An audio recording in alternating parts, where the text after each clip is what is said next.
Let's kick off this chapter with a look at the interface. Now, this is what we use to drive this program, just like driving a car. You got a steering wheel, you got a brake, you got an accelerator, don't get those two pedals mixed up, and you take off into the wild blue yonder and drive. In order to get this program working for us, we have to know how to drive the program. So let's take a quick spin, hit the high points, if you will, of this interface, and then, of course, we will dig deeper and deeper as these lessons continue. At the top, of course, you've got pull-down menus. All programs have pull-down menus. This is no revelation.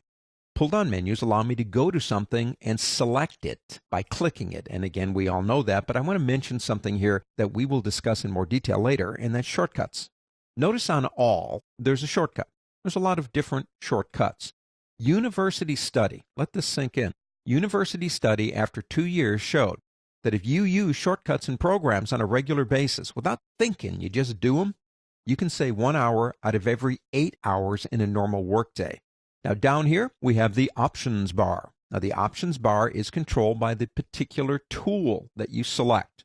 Now here's one of the things that I absolutely love about Adobe. I mean, I like everything that they kind of do anyway, but what I'm talking about here is creativity and flexibility. For example, if I use the paintbrush tool, they don't say to me, well, you can only use a round brush, Andy, and it can only be this big, and you can only use it this way. They allow me to do anything that I want with that tool, to the point that it would be ridiculous for most people. But we're all creative and we're all different.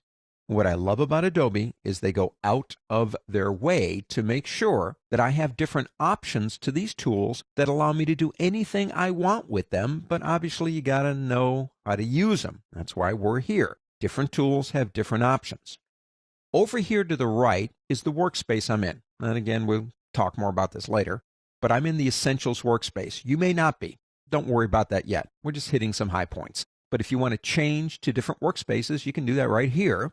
Over to the left, of course, are the tools. We kind of talked about those. But if you click and hold on some of them, you get more tools, different things to check out and different things to try.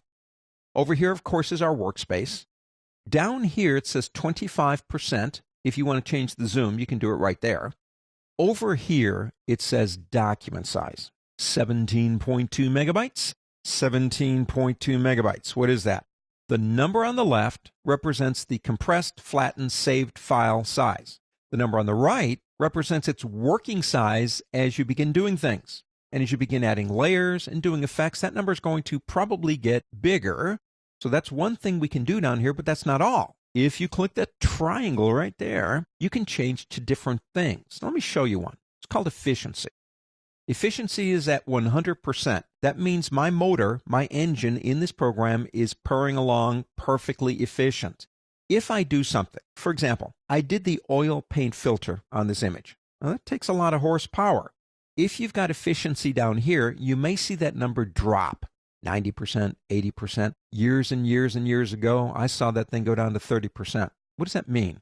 It's saying if I had some more resources, I might be able to go faster, but I'm being restricted by what I'm being allowed to use, like RAM memory and scratch disk. So we can use that number to help us understand if we're going as fast as possible. The most common one you will see there is document sizes. Let's take that back for now. Over here on the right, of course, are the panels. Now, years ago, they used to be called palettes, like the layers palette, the channels palette, the paths palette.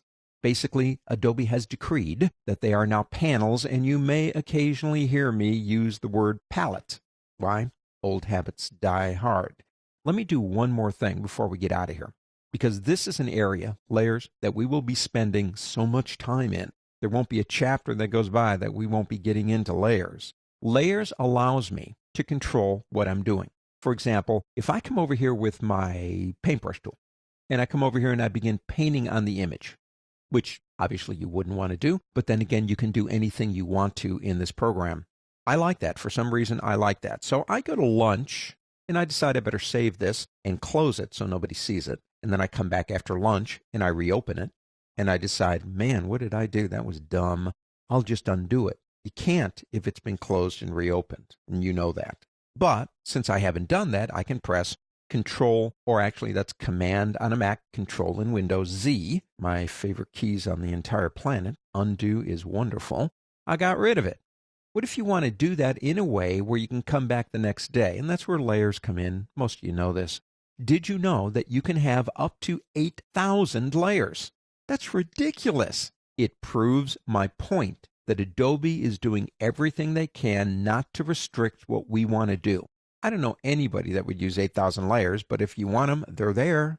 If I click this button here for a new layer, I'm laying a piece of acetate plastic that I can see through on the image.